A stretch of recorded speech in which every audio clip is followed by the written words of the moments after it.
2023년 이후 광역 토론토에서 분양된 주요 프로젝트는 15개 정도 됩니다.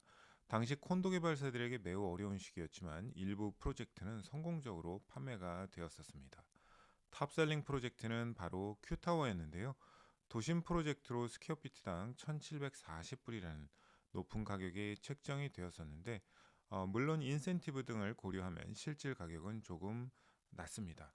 하지만 높은 가격대에도 불구하고 판매는 성공적이었습니다. 대부분 판매가 잘 되었던 프로젝트는 스퀘어피트당 1,000불에서 1,200불 사이의 가격대로 이제 책정이 된 것을 볼 수 있습니다. 자, 이 가격에서 분양이 된 그 프로젝트는 적당한 위치와 좋은 교통 환경을 갖추었다면 시장에서는 이제 스위스팟으로 평가를 받고 잘 팔렸었죠. 자, 그런데 문제는 개발 비용이 높아지면서 이런 스위스팟 가격대에서 이제 프로젝트를 실행할 수 있는 사이트가 점점 줄어들고 있다는 겁니다. 다운타운에서는 스퀘어피트당 최소 1,500불은 들어야 프로젝트를 런칭할 수 있는 상황이었죠. 자, 큐타워가 스퀘어피트당 1,740달러로 분양이 되었지만 개발사가 그렇게 큰 이익을 본 것은 아닙니다. 단지 조금의 수익성을 이제 유지하기 위해 분양이 된 것이죠. 정말 수익이 나지 않거나 팔리지 않고 마이너스로 가게 되면 이제 프로젝트를 연기하거나 이제 캔슬하는 경우를 작년 한 해를 통해서 보셨을 거예요.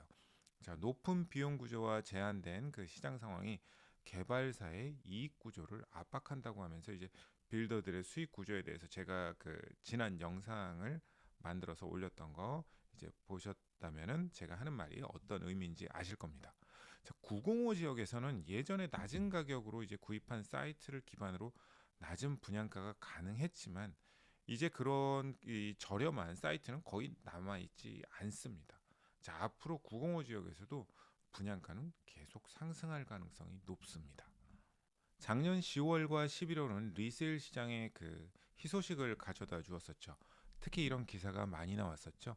10월에는 뭐 전년 대비 44% 이상 거래량이 증가했고 11월에는 40% 이상 증가했다고 말이죠. 특히 11월은 2024년 그 전체 중에서 가장 그 강한 거래량을 기록하면서 3년 만에 최고치를 달성했습니다. 자, 비록 11월 거래량이 10년 평균보다 약 14% 낮은 수준이었지만 시장이 점점 그 평균선에 가까워지고 있는 것을 보여주었습니다. 2024년 11월까지 누적 거래량이 6만 9천여 채가 이제 되었었고 2023년 같은 기간 동안 거래된 누적 거래량은 약그 6만 6천 채였으니까 그 2023년과 2024년의 그 누적 거래량을 비교하면 약 4% 증가한 수치를 보여주었습니다. 하지만 여전히 10년 평균 누적 거래량인 9만 2천여 채보다 낮은 수준이었고 12월까지 그 누적 거래량이 6만 7,600여 채에 이르면서 2024년을 마감하게 됩니다. 자, 11월 달 그리고 4분기 거래량의 그 증가가 된 그 주요 원인은 2024년 하반기에 이루어진 캐나다 중앙은행의 금리 인하가 주된 요인이었습니다. 자, 10월 달이 시장의 전환점이 되었고 이후 모기지 규정 변경과 이제 추가 금리 인하가 시장에 긍정적인 영향을 미친 것이죠. 자, 현재 경제는 굉장히 부진하고 실업률이 10년 만에 최고치를 기록하고 있지만 시장에는 여전히 억눌렸던 수요는 존재를 합니다. 지난 3년간 이제 관망세를 유지하던 바이어들이 낮아진 이자율과 저렴해진 가격 덕분에 자신감을 되찾고 있습니다. 마켓이 급격하게 되살아날 것이라고 보기는 어렵지만 점진적인 회복은 기대가 됩니다. 낮아지는 그 이자율과 그 시장의 긍정적인 변화가 이러한 그 회복을 지속적으로 뒷받침할 것이라고 봅니다. 시장에 진입하는 신규 매물량은 이제 어땠는지 살펴보면요. 신규 매물량은 16년 만에 높은 재고 수준을 보였습니다. 2024년 12월 그 신규 매물은 전년 대비해서 20% 증가하면서 지난 7개월 동안 가장 빠른 연간 증가율을 기록했습니다. 4분기 동안 총 3만 1,800여 채의 신규 매물이 시장에 나왔는데요. 이는 연간 8% 증가한 것이고 10년 평균보다 또 역시 8% 높은 수준입니다. 자, 이렇게 시장에 새롭게 공급된 매물이 많아지면서 선택의 폭은 넓어졌지만 셀러 입장에서는 경쟁이 심하게 되죠. 자, 뿐만 아니라 월말 재고 수량도 크게 증가해서 4분기 말 기준 15,300여 채의 그 매물이 남아 있었고, 이것이 2008년 이후 가장 높은 재고 수준으로 집계가 되었습니다. 16년 만에 가장 높은 수치를 보여준 것이죠. 전년 대비해서 48% 증가했고 10년 평균보다 무려 69%가 증가한 것입니다. 즉 시장에 매물이 넘쳐나면서 구매자들은 더 신중한 선택할 수 있는 그 기회를 얻게 된 것이죠. 자, 이런 흐름은 무엇을 의미할까요? 자, 바이어들은 더 많은 옵션을 갖게 되고 협상력을 높일 수 있다는 것이죠. 반면 셀러들은 경쟁력을 갖추기 위해 보다 현실적인 가격 책정이 필요하다는 것입니다. 자, 이럴 때 중요한 것은요, 단순히 시장 데이터만 보는 것이 아니라 각 지역과 그 주택 유형별 트렌드를 정확히 분석해서 전략을 세우는 것이죠. 자, 이런 시기일수록 전략적인 매수와 매도 타이밍을 맞추는 것이 더욱 중요합니다. 작년 하반기부터 시장이 다시 균형 잡힌 상태로 이동하고 있다는 점이 상당히 고무적입니다. 자, 높은 재고 수준에도 불구하고 시장이 균형을 이루었다고 볼 수 있는데요. 리스팅 대비 거래량 비율이 이제 그것을 말해주고 있습니다. 작년 9월에는 28%에서 11월에는 51%로 단 2개월 만에 이런 상승을 기록한 것이 매우 긍정적인 신호란 말이죠. 즉 100개가 나오면 30여 개 정도 거래가 되었었는데 이게 50여 개가 거래된다. 뭐 이런 의미로 보시면 됩니다. 그리고 월말 재고 수량은 9월에 5.1개월에서 11월에는 3.7개월로 이제 감소했습니다. 균형 잡힌 재고 수준으로 이제 내려가고 있다고 보면 될 것 같습니다. 자, 12월까지 본 4분기의 데이터는 거래 대비 그 리스팅 비율은 50%로 역시 안정적인 그 균형 잡힌 시장 그 범위인 그 45%에서 60%그 범위에 머물렀습니다. 자, 작년 같은 기간 그 43%에서 상승한 수치이지만 10년 평균 66%보다는 아직은 낮은 수준입니다. 자, 이게 의미하는 것은 이제 매수자와 매도자 간의 힘의 균형이 비교적 유지가 되고 있다. 그리고 작년보다 매수 심리가 개선되었지만 여전히 장기 평균보다는 낮아서 신중한 접근이 필요하다라고 보시면 될 것 같습니다. 자, 4분기 집계 시장의 공급량을 나타내는 이제 월별 재고량은 4개월로 이제 2008년 이후 가장 높은 그 4분기 수치였고요. 10년 평균이었던 2.2개월의 거의 2배 수준입니다. 즉 시장에 남아 있는 매물들이 많아졌다는 것이죠. 자, 앞서 언급한 것처럼 바이어들에게는 더 많은 선택의 여지가 제공이 된 것이죠. 셀러들은 역시 가격 경쟁력을 갖추기 위해서 전략적인 그 접근이 필요하게 된 것이고요. 자, 이런 시장에서는 이제 어떻게 움직여야 될까요? 바이어는 신중하게 시장을 분석해서 협상력을 극대화할 기회를 잡아야 하고요. 셀러는 경쟁력을 갖추기 위해서 적절한 가격 전략이 필수입니다. 자, 시장을 테스트하기 위해서 내놓는 셀러는 몇이나 되겠습니까? 자, 시장에 내놓은 매물은 반드시 팔기를 원해서 나온 물건이죠. 그렇기 때문에 팔고자 한다면 그냥 버팅기기만 하면 주변에서 이제 전략적으로 나오는 그런 집들의 들러리만 서는 꼴이 될 수 있기 때문에 이런 상황에서는 가격을 탄력적으로 가지고 가야 합니다. 2024년 12월 평균 리세일 주택 가격은 전년 대비해서 1.6% 하락했지만 4분기 전체로 보면 1.2% 상승하면서 시장이 점진적으로 회복하는 모습을 보여주었습니다. 현재 가격 수준은 그 4분기 평균 주택 가격은 110만 9천여 불로 최근 3년 내 최고치를 기록한 것을 보여주고 있습니다. 하지만 2021년 4분기에 높았던 때와 비교해 보면 4.2% 정도는 낮은 수준입니다. 그래도 연도별 그 4분기 그래프를 보면 우상향으로 가고 있는 것을 우리는 볼 수 있습니다. 장기적으로 보면 다시 이 그래프를 이제 장기적으로 보면 지난 10년간 4분기 평균 주택 가격의 그 연평균 상승률은 7.1%였습니다. 자, 평균 그 상승률이 7.1%였다는 얘기죠. 자, 현재 시장은 과거 성장률보다는 낮지만 안정적인 회복세를 보일 가능성이 높습니다. 그래서 이게 의미하는 것은 이제 가격 조정이 마무리 단계에 접어들었고 시장이 안정세를 찾아가고 있다라고 보면 될 것 같습니다. 자, 앞서 얘기한 것과 계속 반복적인 그 얘기를 제가 하고 있죠. 자, 하지만 금리 변동성과 이제 경제 흐름에 따라서 향후 방향성이 결정될 가능성이 큽니다. 자, 여러분이 아시다시피 변수가 생겼어요. 바로 미국의 관세 정책이 이제 미칠 영향인데요.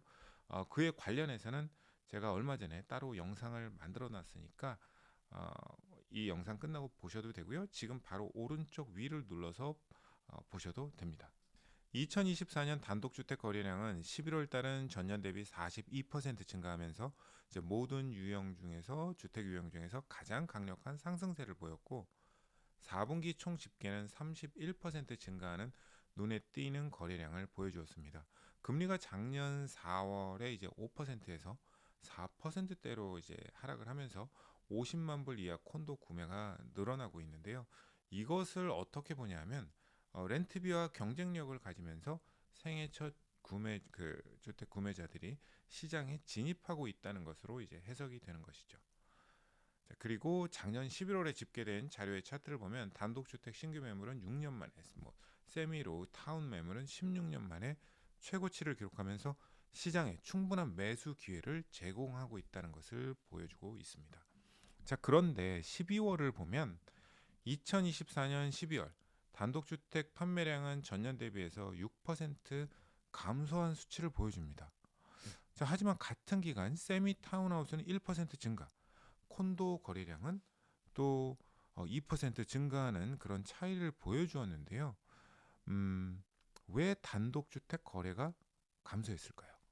자, 12월 15일부터 새로운 모기지 보험 규정이 적용되면서 150만 불 이하 주택도 20% 미만 다운페이로 이제 구매가 가능해졌기 때문입니다. 자, 이에 따라서 많은 구매자들이 정책 시행을 기다리면서 이제 관망세로 돌아섰던 것으로 보입니다. 그래서 4분기 전체 흐름은 비록 12월 한 달만 비교했을 때는 단독주택 거래량은 전년 대비해서 감소했지만 4분기 전체로 봤을 때 단독주택 그 매매량은 31%를 가 증가했고 세미 타운하우스는 32 마찬가지로 32% 증가, 그리고 콘도 아파트도 26% 증가한 수치를 보여주었습니다. 즉 12월에는 일시적으로 단독주택 거래가 줄었지만 4분기 전체적으로는 시장이 강한 회복세를 보여주었다고 이제 보시면 될 것 같습니다. 시장에 가장 많이 쌓인 매물 바로 콘도였습니다.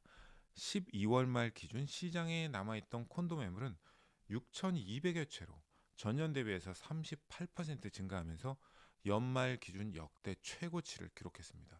게다가 10년 평균 대비 91% 증가한 수치였습니다. 즉 콘도 시장은 선택지가 많아서 이제 매수자들에게 상당히 유리한 환경이 조성되고 있습니다. 따라서 콘도를 팔기 위해 내놓으셨던 셀러분들은 경쟁력을 갖추기 위해 가격 조정의 필요성이 그 어느 때보다도 커졌습니다. 콘도 거래가 어땠는지 조금 더 볼까요? 작년 11월이 그래도 거래가 가장 눈에 띄었던 달이라 11월 차트를 보면 전체 콘도 매물의 50%가 60만 불 미만에서 이제 판매가 되었고 전년 대비 이 가격대의 거래량이 50% 이제 증가한 것을 볼 수 있습니다. 구매력의 이동이죠.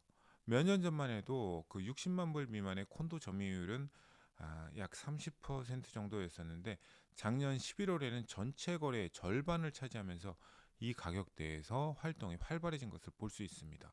그리고 200만 불 이상의 고가 주택의 그 거래량은 전년 대비 60% 이상 증가하면서 강력한 활동을 보여주었고요. 60만 불 미만의 엔트리 레벨 콘도 그 바이어하고 이제 200만 불 이상의 하이엔드 단독주택 바이어가 시장 상승 기조를 이끌었다고 보는 것이 이제 한눈에 보이죠. 자, 그리고 2024년 4분기를 다시 여기서 집계해 갖고 보면 2023년 4분기에 그 60만 불 이하 가격대의 콘도 거래 비중이 42%였는데 2024년 4분기에는 46%까지 증가하면서 시장에서 가장 큰 변화를 보여주었습니다. 4분기에는요. 자, 이게 의미하는 것은 더 많은 첫 주택 구매자와 투자자들이 가격이 낮은 콘도로 유입되고 있다는 것이죠. 자, 상대적으로 저렴한 가격대에서 거래가 활발히 이루어지고 있다는 그 신호라고 보면 될 것 같습니다. 그리고 저층주택 그 타운홈이라 세미 단독주택 그 시장은 100에서 150만 불대 가격대에서 거래가 좀 많았고요. 그리고 어, 그 중간 가격대에 있는 그 부동산들, 주택들 100만 불에서 150만 불대에 있는 모든 유형의 그 주택들은 이제 어떻게 변화가 있었냐면 2023년과 동일한 37%를 유지했습니다. 하지만 이 구간에서 100만에서 150만 불 이 구간대에 있는 주택들이 2025년에는 그 거래 비중이 상당히 증가할 가능성이 크다고 봅니다. 자, 왜냐하면 다운 페이먼트 20% 미만을 허용하기 때문에 150만 불 그 이하의 그 주택 구매자들의 진입 장벽이 낮아지고 그리고 최대 30년까지 장기 모기지가 가능해졌기 때문이죠. 자, 이것은 월 상환 부담이 줄어들면서 다시 구매 여력을 끌어올리기 때문입니다. 자, 그리고 여기서 고급 콘도 시장을 조금 살펴보면 100만 불에서 150만 불 사이의 콘도 거래는 좀 미미했습니다. 자, 이 가격대 그 콘도 거래 비중은 전체의 5% 정도 불과했는데요. 이는 이제 고급 콘도 시장의 매수세가 상대적으로 이제 약하다는 것을 의미하죠. 자, 그러면 럭셔리 콘도 시장은 어떨까요? 자, 2024년 그 4분기 집계된 콘도 시장을 조금 더 살펴보면 럭셔리 콘도 시장의 판매량이 전년 대비 41%가 증가하면서 가장 높은 성장률을 기록했습니다. 하지만 실제 거래량은 65건으로 여전히 이제 제한적인 시장임을 보여주고 있는 거죠. 즉 고급 콘도 시장은 성장하고 있지만 아직도 소수의 구매자들만 접근하는 그런 시장이라고 이제 말할 수 있겠습니다. 자, 그 반대편 시장인 60만 불 이하의 콘도에 앞서 말했지만 강한 수요가 유지되고 있고요. 엔트리 레벨 초기 구매자들의 이제 그리 쉽게 접근할 수 있는 거죠. 그 콘도 시장은 여전히 강세를 유지하고 있습니다. 그래서 60만 불 이하 가격대 콘도 매매는 4분기에 보면은 전년 대비 31% 증가했고 역시 많은 첫 주택 구매자 및 투자자들이 보다 저렴한 가격대의 콘도를 선호하는 것을 다시 한번 확인할 수 있습니다. 그리고 2024년 4분기 60만 불 이상의 그 저층 주택, 60만 불 이상의 뭐 어, 단독 타운 세미 디테치드 시장은 전반적으로 20% 이상 성장을 했고요. 특히 가장 빠른 성장을 보인 것은 앞서 11월 달 자료에서도 얘기한 것처럼 200만 불 이상의 주택이 이제 4분기에도 역시 35% 증가한 모습을 보여주고 있습니다. 자, 이어서 두 번째로 빠르게 성장한 가격대는 또 90만 불에서 90 그 100만 불 요 사이에 그 주택 시장으로 34%가 성장했는데 그 요인은 기존의 그 100만 불 모기지 한도를 넘지 않는 주택에 대한 그 수요 증가가 있었기 때문이라고 봅니다. 많은 구매자들이 100만 불 이하에서 여전히 내 집 마련 계획을 하고 있는 것이죠. 그래서 이제 2025년 시장의 어떤 키포인트라고 한다면 초기 구매자용 저가형 콘도 60만 불 미만 여전히 강세를 띠면서 매수세가 지속될 것으로 보이고요. 고급 콘도 시장은 그 럭셔리 콘도 시장은 여전히 한정된 수요층으로 유지가 될 것으로 보고 있습니다. 그리고 저층 주택 시장, 주택 시장이죠. 단독 주택이라든지 아니면 세미 디테치드 타운홈 이런 시장은 100에서 150만 불 사이 가격대가 전반적인 강세를 띠면서 거래가 활성화될 것으로 봅니다. 특히 200만 불 이상 그 럭셔리 시장의 급성장도 기대가 되고요. 그리고 90만 불에서 100만 불 그 사이의 주택이 새로운 그 타겟 시장으로 부상할 가능성도 커 보입니다. 자, 여러분이 2025년 부동산 시장에서 기회를 잡고 싶다면요. 어떤 가격대에서 이제 매매 전략을 세울지 그런 어떤 맞춤형 컨설팅이 필요합니다.